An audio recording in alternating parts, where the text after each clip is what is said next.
Hi and welcome to my channel. I'm Naomi if you haven't practiced with me before, and welcome. Today we're going to be working on our headstand. So we're going to be looking at how we can break down the movement, how we can begin to build our strength, and how we can execute our headstand properly and safely. So today we're going to be looking at the headstand where we take our forearms to the mat. So that gives us more stability perhaps than when we take our tripod headstand, which is both our hands and the top of our head. So there are two variations of headstand. This is sometimes what people consider a more stable, more safe option. I like the other headstand, the tripod headstand. That's the one that I personally prefer because it fits in with my strength the best. But when you're beginning to learn to do headstand, it can feel a lot more comforting and a lot safer if we work on this variation that we're going to look at today. So please make sure that you are fit and healthy to join in with the demo today. We're going to talk through some of the ways that we can begin to activate and strengthen, and then we're going to look at the full pose. So our headstand, we want to think about trying to get strength in the upper body, because obviously as we invert ourselves, we bring the strength into our shoulders. If we have a very flexible body or weak shoulders, if we are just directing all of that weight into the body without using our muscles to help us keep ourselves stable, then you're going to find it wobbly for starters, but also it's not going to do much good for your spine. So we really want to make sure that we're activating our muscles and creating that stability so that we can have our legs floating above us. So when we come into our headstand, we want to think about having a container of stability. And that container, it comes from the shoulders all the way down to sort of your belly button. So what you don't want to happen is you don't want the ribs to flare. When our ribs flare, we lose that stability of the torso. So we really want to think about keeping our torso nice and stable. And by doing that, we're activating our core.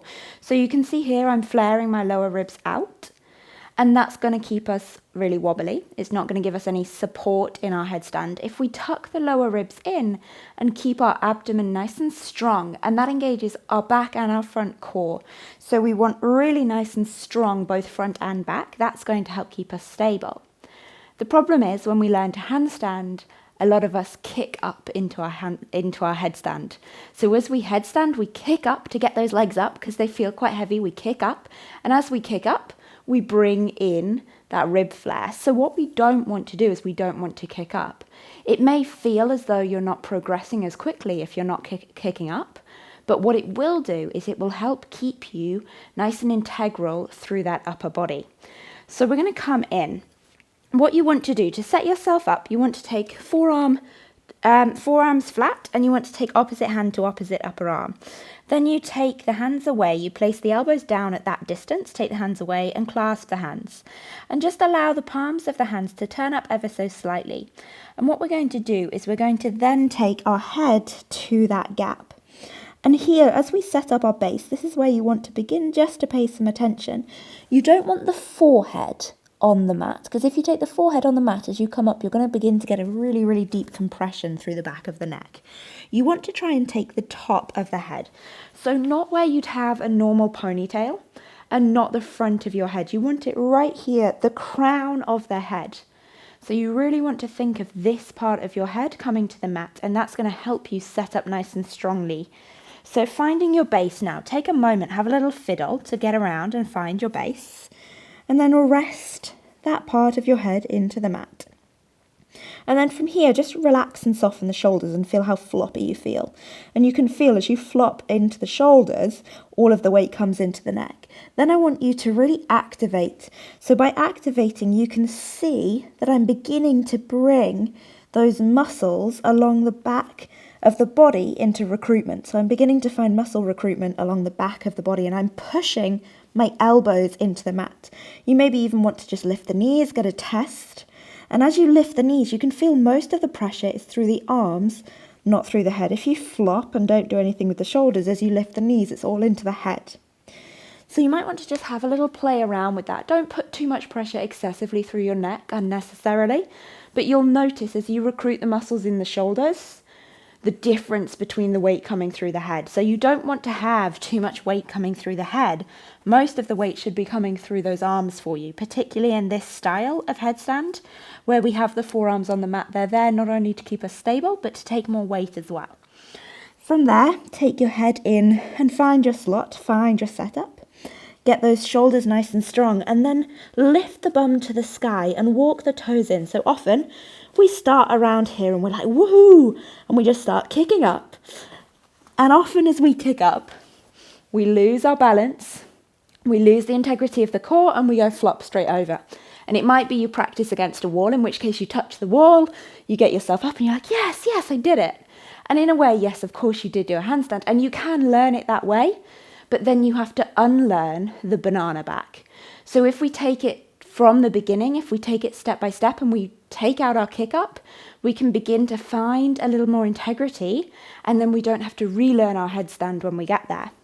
So find that base, set yourself up, and then just walk the tiptoes in towards you. So you'll now feel that most of the weight is coming through the body. From there, lift up one leg. And that might be enough for you today. Just make sure those shoulders and the back muscles are still nice and active, and check out where your back is at. Because you've got those toes on the floor, you're probably finding that your back is pretty straight. It's not arching. You should be okay. You may then want to just hover the toes of that lower leg. And this might be enough for you. You might want to just hang out here for a while. If you want to switch it up, if you want to take it further, you can begin to lift that lower leg. It's a little bit tricky whilst you talk.